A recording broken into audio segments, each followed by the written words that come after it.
चलिए स्टार्ट करते हैं। ठीक है, आरक्षण का गणित।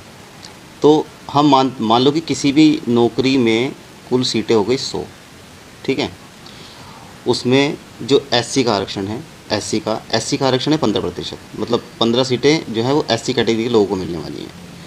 और जातियाँ एससी के अंदर कितनी है? 1208 जातियाँ हैं।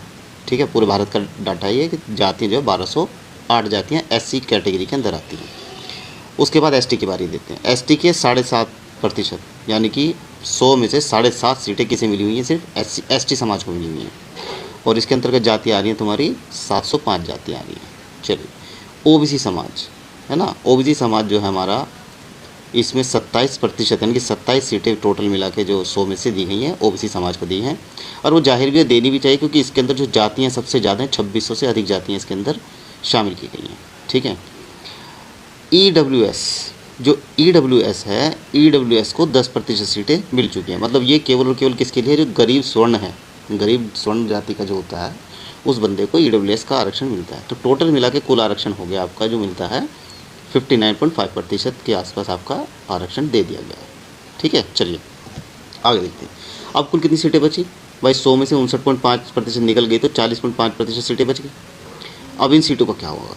अब एक बात मानते हैं कि ये एक हाई हो हल्ला चलता है कि भाई जो SC ST है वो स्वर्णों की सीटें भी ले लेता है जनरल में आके, वहाँ भी अपना कट ऑफ वहाँ पे भी अपनी क्लियर करता है। ठीक है, इसको भी मानते हैं। अब मैं मानता हूँ कि SC ST और जो OBC है हमारे, ये जनरल में कुल कितनी सीटें ले लेता है? ये 10% सीटें ले लेता है, इससे ज़्यादा नहीं ले पाता यार। उनकी खुद की कंडीशन ऐसी होती है कि वो अपनी कट ऑफ नहीं क्लियर कर पाते, फिर भी ज़्यादा 2-4 सीटें लेता होगा, लेकिन फिर भी हम यहाँ मानते कि भाई चलो उसने 10 सीटें इसमें से ले ली।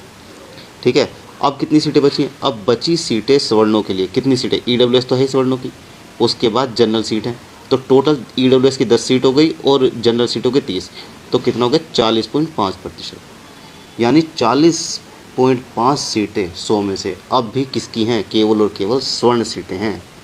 ठीक है, अब भी सबसे ज़्यादा सीटों पर स्वर्ण है। और फिर भी भाई ये लोग जो ना, ये मतलब साथियों, फिर भी इतना हाई होल्ला पता नहीं क्यों करते हैं, हमें तो समझ में ये आरक्षण का आता नहीं। गणित। ठीक है, इस वीडियो में बताया गया कि किस समाज का कौन व्यक्ति कितना आरक्षण ले रहा है, कौन ज़्यादा ले रहा है, कौन कम ले रहा है। तो साथियों, ये वीडियो ज़्यादा से ज़्यादा शेयर करें ताकि अन्य साथियों को भी पता चल सके कि हमें कितना आरक्षण मिल रहा है और हमारा हक अधिकार कौन खा रहा है, कौन छीन रहा है।